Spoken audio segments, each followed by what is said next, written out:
Сәлем, бүгін бізде ұлттық тамағымыз бешбармақ. Менде тамақ қайнап кетті, байқағаныңыздай дәмдеуіштің барлығын салдым. Тамақ қайнап жатыр, көбігін алып болдым.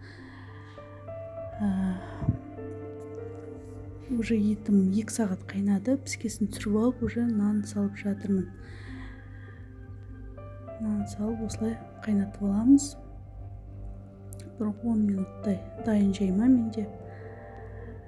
Көріп отырғандарыңыздай, мен салған жаймам 250 грамдық 3-4 адамға жетеді, яғни бір табақ ет шығады.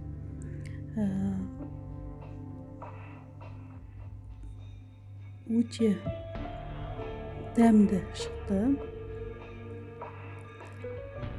Осылай нан түсіріп алам.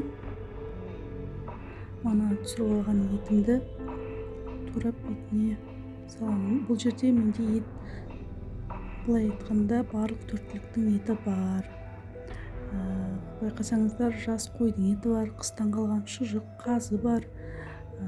Сосын сүрленген құйрық майы бар, көріп отқандарыңыздай.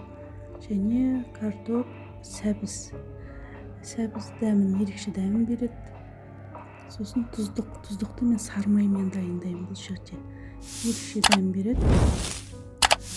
Жасап көріңіздер, ас болсын. Менің каналыма жазылуды ұмытпаңыздар.